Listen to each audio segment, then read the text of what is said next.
As my father just said, tap, tap, tap.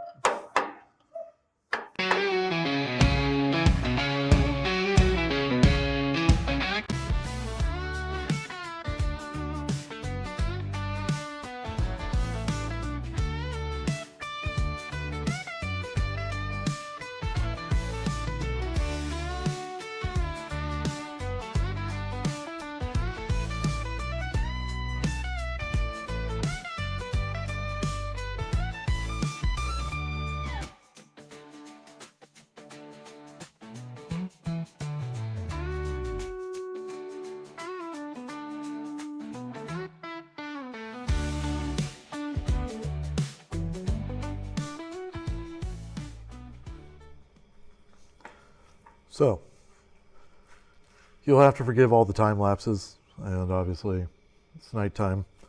I don't sleep very much anyway, so I'm going to knock some final things out on this before I take it over to my father's tomorrow to do the sketchy rear wheels higher than the front wheels thing to change out the PTO shaft. So, what we've currently done, we had the issue you saw during the time lapse and during the last video that the carburetor was leaking air around all the shafts for the choke and for the throttle blades. Got that fully rebuilt with a premium kit. I readjusted the governor, got everything idling well. I installed a new alternator. Our old alternator was a little bit worse for wear. It actually has quite a bend in this pulley here, and also couldn't get the thing to work. So went with a true single wire alternator. So just that wire comes up. I already tested it when I was idling it earlier. We're charging just great. So that's awesome to get done. The next big task is getting our water temperature gauge installed. I'm not going to lie. The first one that I tried to install in here was an Amazon one. It probably would have worked for a big block, but on our side of what we were doing, we're trying to put the temperature probe. See if I can get it in here. It's pretty dark inside there. One second, let me get a light. But we were trying to put the temperature probe inside of that filler neck within there. And when we were doing that, the temperature probe was way too big. So now we're going to a digital one. I know it's going to be a little bit weird having a digital gauge on a 1949 Ferguson, but the truth is that I'd much rather have a temperature gauge on this because I plan on bush hogging and mowing with this tractor quite a bit. So I don't want to get this thing hot while I'm mowing or bush hogging with it because the radiators are prone to get leaves or whatever else inside of them. So might as well get that hooked up so I know that the engine's safe. The other gauge that we already have is oil pressure over here. Oil pressure gauge already works. It does have about 40 or 50 psi of oil pressure. So I'll take that all day. So I'm going to put you guys back onto a time lapse. I'm going to go ahead and wire up this gauge. I'm still debating whether I'm going to wire up the light inside of the gauge. I don't really see myself nighttime driving this tractor that much because, let's face it, it's pretty hard to bush hog at night. But I could just wire it up. I don't believe the oil pressure has a light in it because it's original to the tractor. But get this all wired up, throw the battery back in. I'm going to do the cheap thing with the battery, throw a bungee cord over it to secure it. And then this morning or next morning, I'm going to be hooking on to a 20-foot flatbed trailer that I have, take it down to my dad's. He needs to borrow it. And in the meantime, knock out the PTO shaft at the same time. So I've got everything wired up within here. I don't really like how that's resting against the bulb, but I'm going to make do with it for right now. Fill back up the radiator. And what I'm going to do is go ahead and fire this thing up, let it build up some heat, make sure that this temp gauge actually moves and does some things. This will also be a little bit of a test for my microphone to see how well it works. But we're going to see how this goes and show you guys how it's idling. So, key on.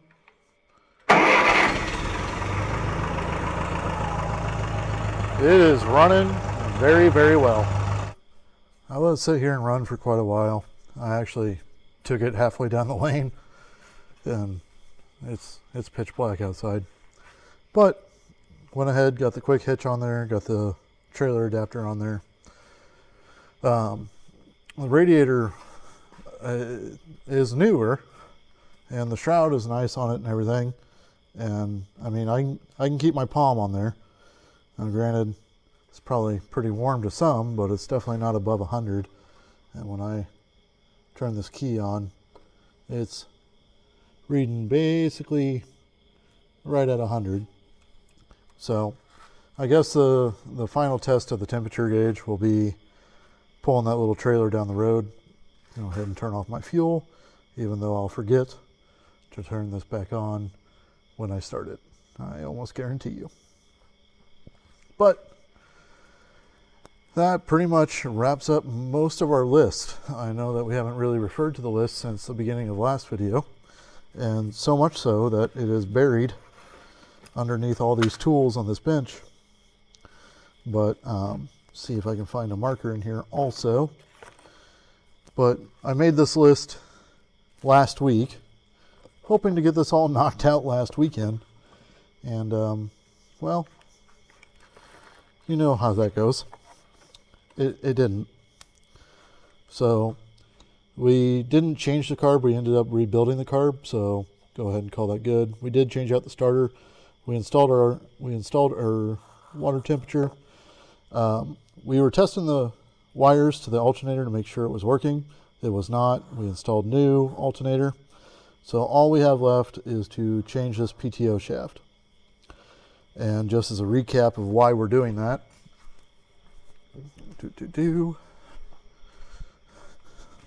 so this PTO shaft down on here, it's 1 1/8 inches. It's not 1 3/8 inches like the rest of the world is. Apparently they didn't come out with a standard PTO shaft size until about the 1960s. So I've looked up adapters for this thing, and yes, you can buy one, but most of them need to latch onto the groove that's typically in the splines here. As you can tell from this one, there is no groove. All we have is that hole. So eventually, when I did find an adapter to adapt this to the right thing, it was going to be all the way out to basically here and be goofy. And I've read comments on forums and other things that said that they basically break off. So instead of doing that, I looked up the price of changing this entire shaft assembly just to the right size. And it was the same price as the adapter. So figured might as well go ahead and change that out. You know, it's already bad. Might as well just get it good. Anywho, wow, that thing is bright. I'm going to go ahead and shut that thing off. Anywho, tomorrow morning, get up, hook this thing to the trailer, take my parts down with me, drop the trailer off to Dad, and then do some sketchy stuff to change out that PTO shaft. Oh, what's a day without something being sketchy, right? Right. Okay. So I've thought long and hard about this modification, and it just has to be done, right? This tractor is almost 100% of what we're going to need of it, but there's just one last big piece that it needs, and that is a cup holder. So, always got to be able to carry around your cold snacks with you. We're going to put it on this fender right up against this ridge. Install that. Make sure that it's slid all the way down against that ridge. And yeah, it's going to sit there and vibrate. Take our drink all over the place. Actually, going to put it more towards the center. That way I'm not hitting it with my butt. But by far, the most important modification so far. Let me get you guys set up, pointed at the trailer. I'm going to back this thing out, hook it up to the trailer, and then we'll make our road trip down to my dad's house.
Awesome. All right. So what I'll do is get everything loaded up. I am going to want to get some pliers on this 3-point adjustment. I'm going to go ahead and hook that up, or pliers on it, to break loose the wing nut on there. Because right now, sitting here trying to figure this out while going down the road, having the trailer go up and down, isn't exactly my plan. But get some pliers on that, load up the rest of the camera equipment. We'll hit the road. We'll come back to you then. All right. Very first test of the most important mod. Yep, it holds our cold snack. Way good to go. Get some pliers. Go ahead and adjust that wing nut, and we're going to get on the road.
Tractor up on the 4-post. I know originally we were going to simulate a deep ditch and change it out, but my father brought up a good point. Probably should change out the hydraulic fluid, because let's face it, it's probably from 1949, topped off with whatever's new. So, going to get down here, find a wrench to fit this behemoth of a drain plug, get it to go down in the bucket, drain it out, see how bad it looks, and replace it, most likely. So, do that, and then after all the fluid's dropped, go ahead, and now that this is up in my teeth, remove, oh, sorry, the light was in the camera, remove these 4 bolts here, and then this shaft assembly will come out, and I have a new shaft assembly to go into it. So, put you guys on a time lapse as I sit here and watch gravity take over fluid. Okay, as that oil's draining, pull out these 4 bolts, go ahead and remove this flange, and the entire shaft should come out of here. So, let's see what this all does.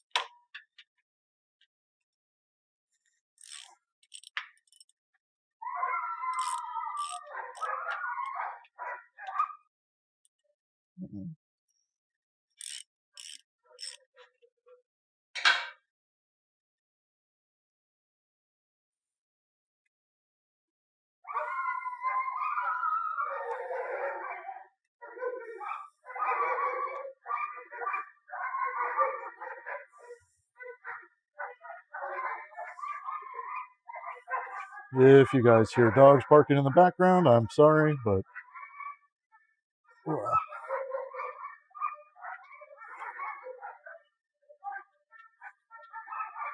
that one.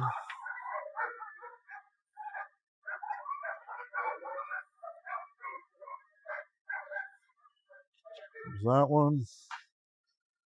Okay, now, in theory, which I love theories, yeah, you're gonna have to take a screwdriver, probably a hammer, get that off there. Give me just a second.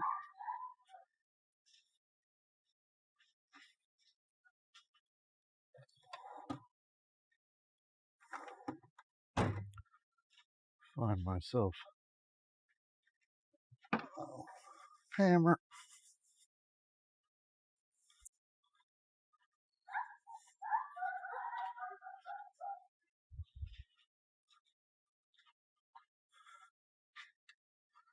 See if we can find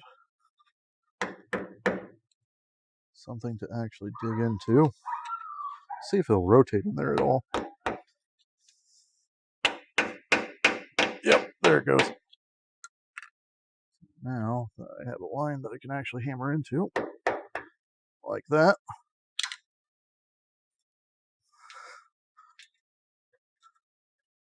And start to slowly but surely walk this thing out.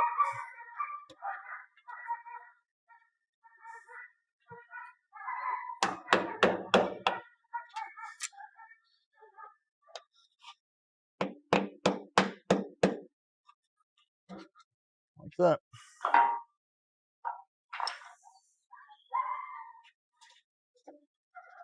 Go ahead and make another mess. Wow.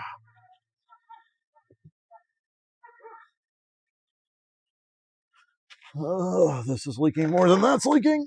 So, well, you can see the ring gears. They look nice.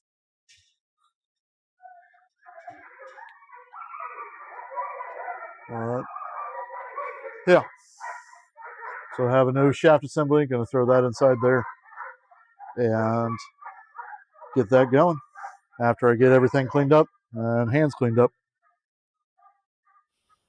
This has come down to a very slow trickle, not making anybody have to pee. So I'll wipe this thing down right before inserting the shaft inside of here, and then tighten everything back down. Got a new gasket on the new shaft. I'm going to get a bolt through everything to halfway line me up. That way when I pinch the gasket later, I can say I tried.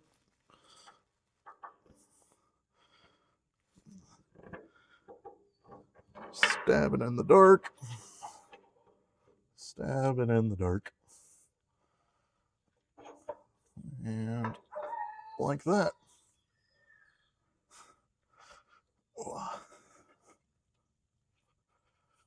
Oh, come on. You know what? I bet the PTO's engaged.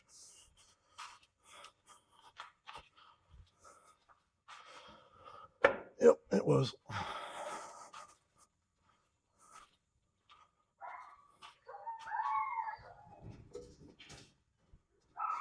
Oh. What's happening is it's a fresh bearing size that's trying to go in there. I need a wood block and a hammer.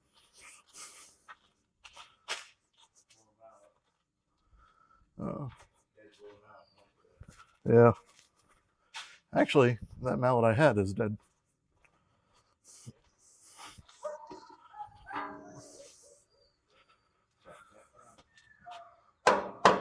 As my father just said, tap, tap, tap.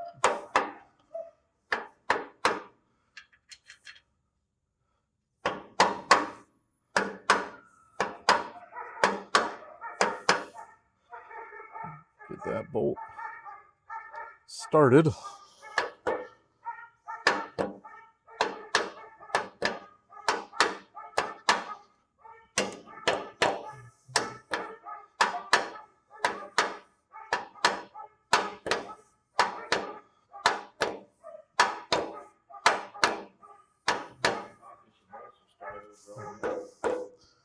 Yeah.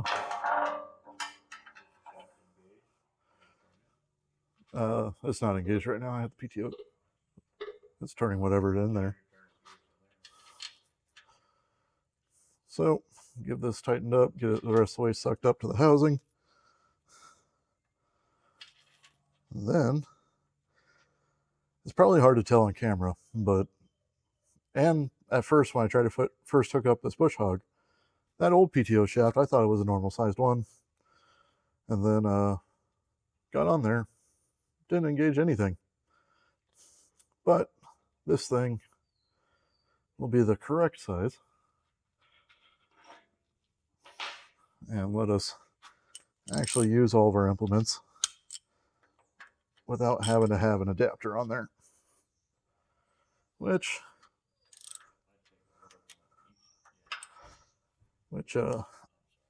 is going to help quite a bit.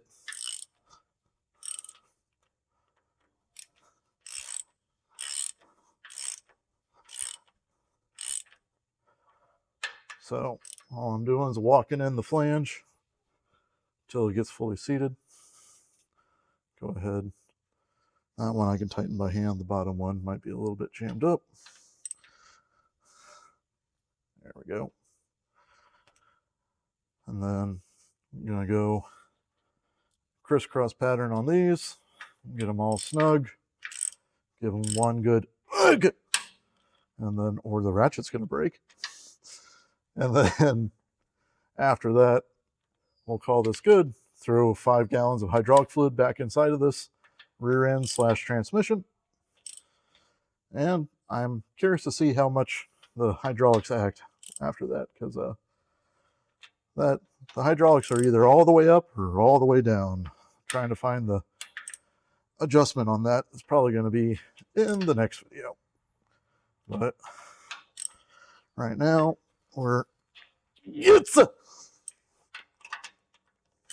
this is why you're all watching the video anyways. And the ratchet's trying to break on me.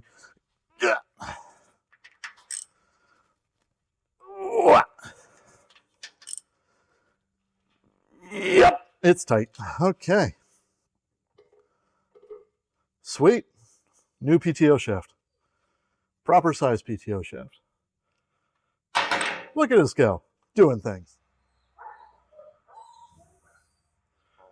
All right. So, fill it up with hydraulic fluid again. Big hole. And took the drain, or the cap off of it, not a drain plug. Stick the funnel in there. I believe you can see that 5-gallon bucket in the background. Gonna sit here, try to pour this damn thing in there, see what I can do. Make a mess. Wow. We did drain about 5 gallons out of this thing. So should be pretty much plug and play. But you know how that goes. Everything with this has been very standard. I haven't done anything 3 times on this at all. Why would I want to do something 3 times? Like rebuild the carburetor. But go ahead, pour some hydraulic fluid in this thing, and probably drive it around the driveway a bit. Let the hydraulic fluid get everywhere, and then see how we're doing. I just realized you can't really see me all the way because of the steering wheel. But all I was doing was sitting here fighting this gap. Wow.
See you, love you, bye.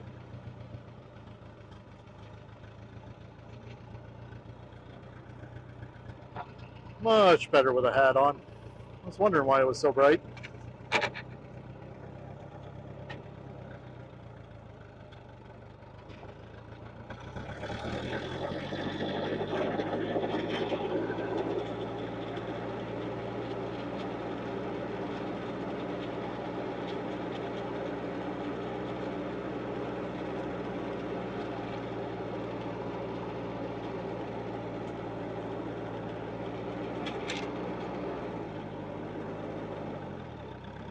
Road gear.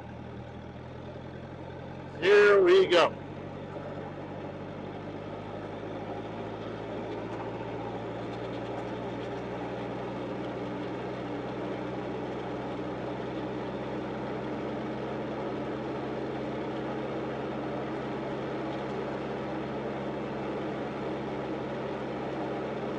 Green acres is a place to be.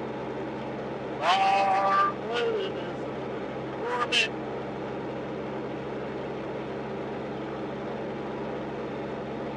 Wow, it's actually going fast enough to try to lift off my head.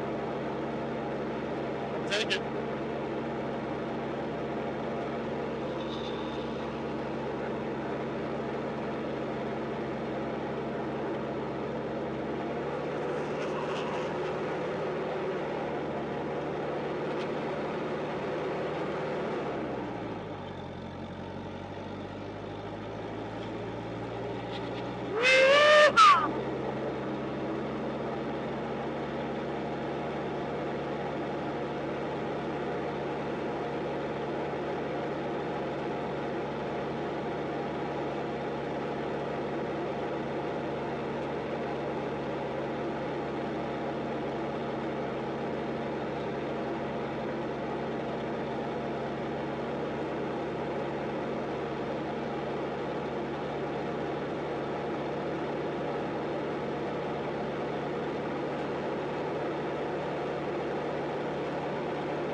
Water temperature gauge is working. Got 45 psi oil pressure. Cruising along, no issues. I'll take it.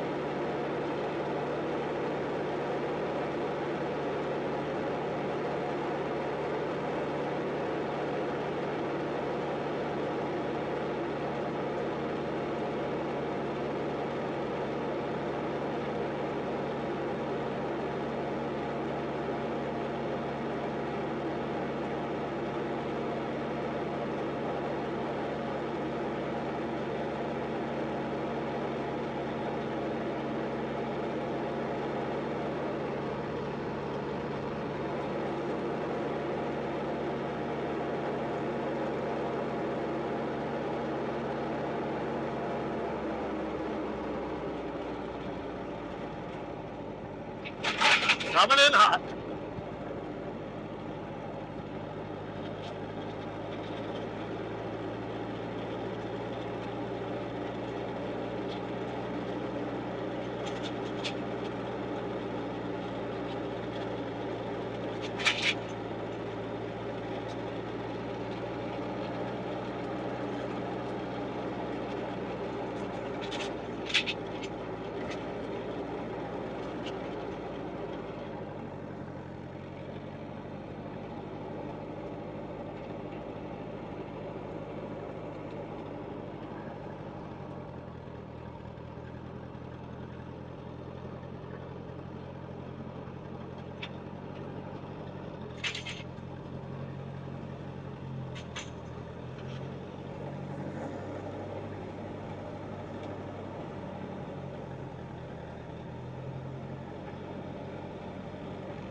She's sitting about 140-ish, even though being wicked up on road gear. Now, granted, that wasn't that long. And even after it's warmed up, it's sitting about just shy of 40 psi of oil pressure. I'll take it. I'll take it all day. Oh yeah, way good. Well, as far as operational, I would say we're fully successful with Ferguson here. We changed out the PTO shaft, changed out the alternator, rebuilt the carburetor, unstuck the engine, which could have been the starter at the beginning, but ended up taking the head off, replacing a couple push rods, especially the one that I personally bent, not we. Joe was not at fault for that. That was me. Reused the same head gasket, reused all the same gaskets, gave the fuel tank good washout, changed out the starter. The starter was messed up, and I believe the main culprit of what was causing this thing to be locked up, and installed a water temperature gauge. That way we don't overheat it when we are using it to bush hog or to finish mow. And then, of course, most important thing that we installed was the cup holder. Now, I'm very happy with this. I believe the next video might just be a time lapse of working the field back behind. We are currently expecting a child, and I want our kid to be able to have a go-kart track or whatever else, and there's a field, about 3 or 4 acre field behind this barn that I would like to get smooth and flat and maybe make a little go-kart track on. Got a few years, but I don't want to try to make it all flat and everything from there, or real weight, and then kick myself in the butt about it. I'd rather get it growing now with grass and everything else. So thank you guys for joining me.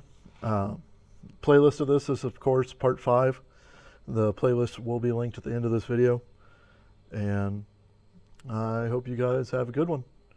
I will hopefully see you next week.